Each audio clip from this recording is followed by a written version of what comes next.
been reflecting quite a lot on the idea of apocalypse as of late. Not the conjuring of it that many Christian faith have been looking forward to, though there is plenty of that to go around. That is to say, a time of destruction, a time of catastrophe, or a day of reckoning. No, not that idea of apocalypse. I have instead been pondering on another interpretation of the word, on how apocalypse also means revelation or the revealing of that which was hidden. It is a rendering of the term that we tend to forget for some reason, and that is exactly the one I wish to explore with you today. I believe that if we are honest with ourselves, we need to admit that we are living in an apocalyptic time, a time of astonishing revelations, where a nation elects to its highest office the scariest racial demagogue in a generation, just after having elected its first Black president, as Michael Eric Dyson says, or where brown and Black children are being ripped from their parents' arms and placed in cages, where the prison industrial complex has become another way to enslave Black men and profit from their labor, when those same Black men are not being killed on the streets by police officers, and so on. And if we're going to truly be sincere, we might need to admit that at least here in the United States, this apocalypse ramped up following the presidency of Barack Hussein Obama. I was surprised that he was not only elected once, but gained the votes to serve a second term. Also, many, including myself, interpreted at least his first election as hope manifested.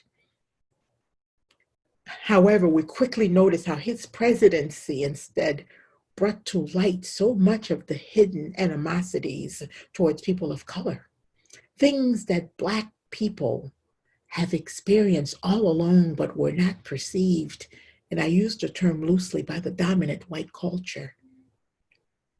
I say loosely because this lack of perception is perhaps tied to an underestimation by white liberals of how deep and wide racism permeates the fabric of this nation, as author and activist Sharon Welch suggests. I read an article by the Haitian American author Edwige Dansica titled "Message to My Daughters." In it, Dansica makes the case for refugee status for African American living in the United States. To support her views, she cites part of an essay from immigration attorney Raha Georgiani, an article that he wrote for the Washington Post. Suppose a client walked into my office and told me that a police officer in his country had choked a man to death after a petty crime.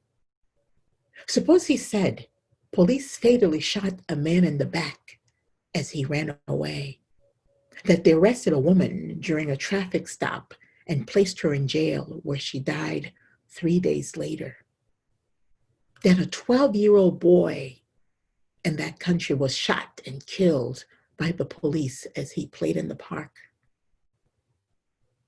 Then suppose he told me all of those victims were from the same ethnic community, a community whose members fear being harmed, tortured, or killed by police or prison guards. And that this is true in cities and towns across his nation. At that point, as an immigration attorney, I'd tell him he had a strong claim for asylum protection under US laws. This is our country right now. This is our America. We have Americans needing asylum from their own government. It is that serious, my friends. Dansica's article was one I was to read and then later discuss with a group of colleagues. It dawned on me as we were talking that this was an emotional experience for me because I had lived through most of the events Danziger talked about. For my colleagues, it was new information to be used for philosophical as fodder for philosophical discourse. In other words, this was no intellectual exercise for me. This was part of my lived experience as a person of color. This was the reality my body felt, and the reality that many Black bodies of America feel every day. I worry because we, the people, have been fighting those injustices for so long, yet they remain strong and ready to do even more damage. Worse, these injustices and their impacts now appear to be endorsed openly by those in power from the very top on down. To have, in 2019, white supremacist groups marching down Main Street, spewing anti-Blacks and anti-Semitic garbage, then to have the sitting president of the United States publicly sympathize with them is crushing. At the same time, the work of racial justice must continue. For what is the alternative? There is no alternative.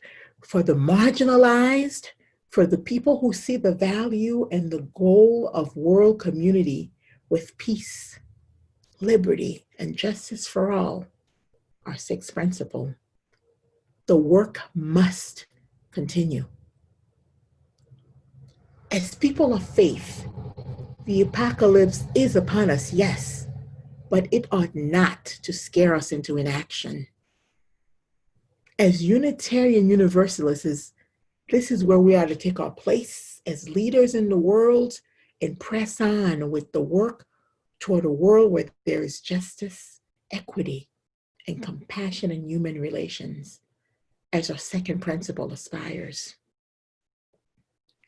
Yet, it is important to name how inaction, maybe because of weariness, maybe because of heartbreaks, or from being burned out, or inaction because one chooses, because it is a choice, my friend, to disbelieve the oppressed or outrightly dismiss racism, as Welch noted.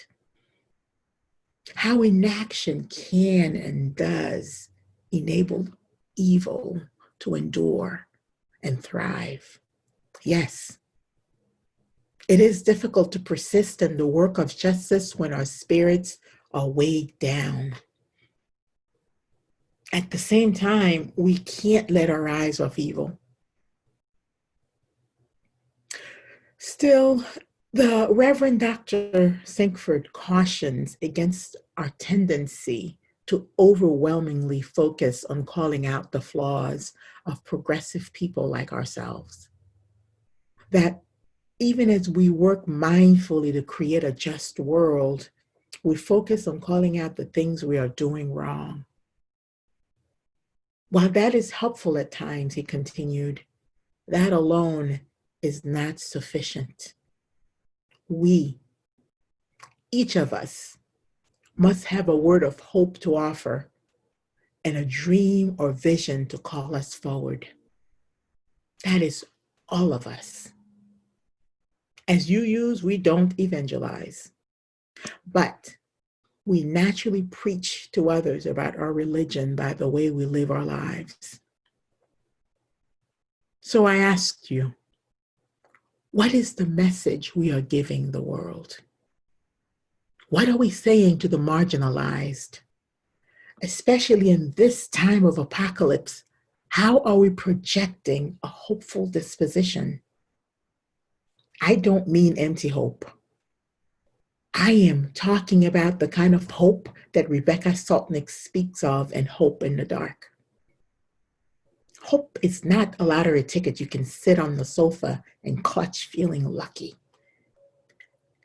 It is an axe that you break down doors with in an emergency.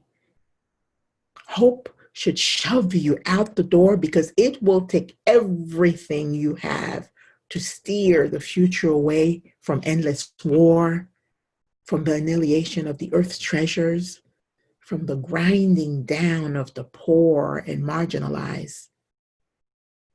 To hope is to give yourself to the future, and that commitment to the future is what makes the present inhabitable. Hope requires action on our part and commitment. We are the ones we've been looking for, as many have said before me. We might have had the luxury to live in denial in the past. We made the mistake of thinking that we were much further along than we thought. As a country and as a faith tradition, we had the audacity to think that we had moved beyond racism because we had elected a Black president. The revelations of the past few years, the events of the past few months, the brutal killing of George Floyd just a week ago, they have all told us otherwise. Accordingly, we must not look away from all which has been revealed to us. Moreover, as a people of faith, we can't continue to live as if these revelations mean nothing, that it's business as usual. As UUs, we profess that social justice is our sweet spot. Well, let's claim this moment and shine. Welch asks, what enabled the first victory of Barack Obama? And what propelled the backlash? As a denomination, we are a microcosm of the larger population. So with the revelations of the past decade, let us too ask such questions and reassess our work thus far and make course adjustments as needed. Let's be leaders in this moment of exceptional hopelessness and fatigue. We are made for such times. The work ahead of us will not be easy. The very fact that we are still here, that we are still where we are today with regards to race, tells us that it is difficult work ahead of us. There is much figuring out to be done. As Dyson states, we are a nation in grave need of moral repair, a repair only possible if white people join all races and learn from them the current costs and painful history of racial injustice. Things might seem dire. In fact, everything around us seems to be supporting that idea. But I'm here to tell you that it has not yet been decided. As long as we have breath, as long as we remain in the fight, all is not lost. Beloveds, we find ourselves in the midst of an apocalypse. We have so many possibilities ahead of us, so many choices to make as to how we will use these revelations. Let us choose to find a better way. Let's uncover the hope.